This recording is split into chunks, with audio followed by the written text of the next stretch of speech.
think maybe you were manipulated a little bit? I mean, I would not steer away from describing the experience as manipulation to some degree, but I'm not one to blame others for my actions. So I don't want to lean to that as an explanation. Yeah. I'd rather explain from my perspective of why I made the decision. I remember you went at Snoop.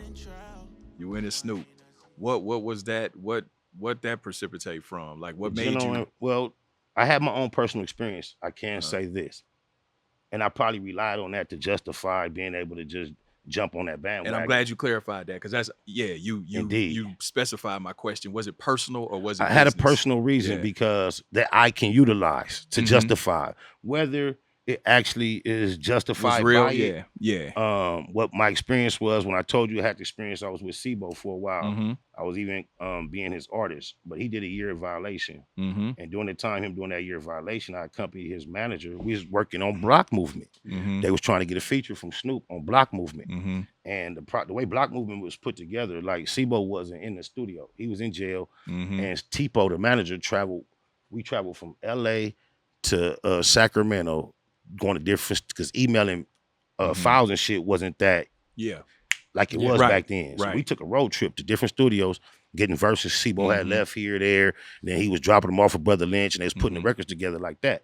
So during that time, he had got, I think it was through J.R. Ryder, an invite to go have an audience with Snoop out in Diamond Bar at the Mansion to get at him about getting on Sibo album. So I'm there just with Tipo. I use that as an opportunity to approach Snoop as an opportunity to rap for him and all that. Yeah.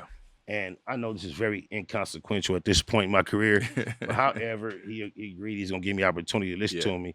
And before the opportunity came, everybody was leaving because he laid out on couch and was like, baby, bye-bye. He down. It's like everybody knew what that meant. Yeah. And it was time to go. And I can recall getting in his ear, shaking his hand, telling him I'm the hardest nigga from the neighborhood you ever heard. Remember my name, Spider. I said it about 7 times in his ear just to make an impression. That's the type of personality I had about trying to be remembered. And which is that, but now, of course, that was nothing. But when approached with the opportunity just to be on some whatever shit, that's probably something I allowed to be in the back of my mind. Like, so what? Right. Yeah, but that's the only experience that you could even consider as being personal, which it was very petty. But outside of that, it was just being aligned with Suge, knowing how the politics was, and being presented with the opportunity, which is a scarce opportunity to participate in recording, not one to miss any opportunity. Right.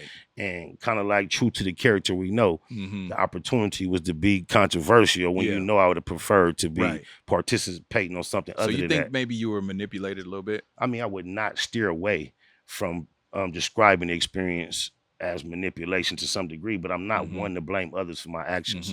So I don't want to lean to that as an explanation. I'd rather explain from my perspective of why I made the decision. And the only reason I would even agree to that is because I don't want to act like I'm too big to say I have been experienced being manipulated. Right. It's not to blame nobody else though. Right. I'm just agreeing to that. Right. Absolutely. It. Yeah. For me being honest about the fault on my end, I may have allowed myself to do that. Yeah. But I'm not blaming no other man. No, for absolutely. Because I mean, you were still very young, and then Indeed. you still trying to get on too. So somebody's dangling something, you know what I mean, in front of your opportunity, and it's like, oh yeah, just say this, or he the op, fuck it, you know what I mean. Then of course you gonna lean in. A lot of people from what I've heard over the year and a half of doing this now too, even Yuck.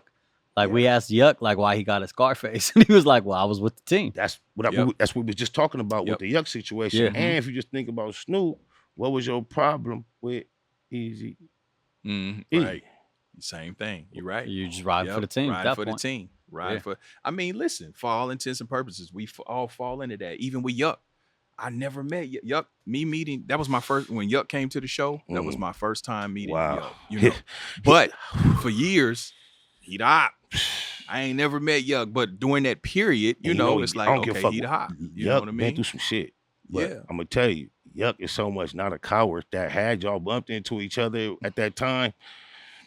Yeah, he probably would have to. Oh, whoa, God is good. God is good. Yuck came. Hey, the thing about it, Yuck when he pulled up, he wasn't gonna turn nothing down. He's a funny nigga, man. He pulled up like, yeah, you thought I wasn't gonna come. look, he not gonna turn. I don't think he was surprised at the meeting that T.Y. set up. I was the only one surprised. He was there waiting in the alley. Yeah, like and he came by himself. He came one deep here. That's Yuck. That's Yuck. I was like, man, you wasn't scared. He was like, nah, you know, I figured it'd be what it's gonna be. Like, he been through a lot. Yuck has been through a lot. So yeah, he said that though. Yeah, I mean, Yuck laughs at his L's. Like Yuck was like, I think he even mentioned Spider-Loc though, didn't he? He said, yeah, I done had my chain snatched, been into it with Spider-Loc, and you know, all of that. No, he did. Indeed. Yeah. And I admire his character to be able to mend what we went through, because I went through the extras of trying to humiliate him even afterward. Yeah. You know, I was slick with it. I did some bullshit. But I wasn't giving a fuck. Right. But, you know, at a time when maturity had settled in. Exactly. It was time to talk about it like, man, he had the opportunity to hold a grudge, and he didn't.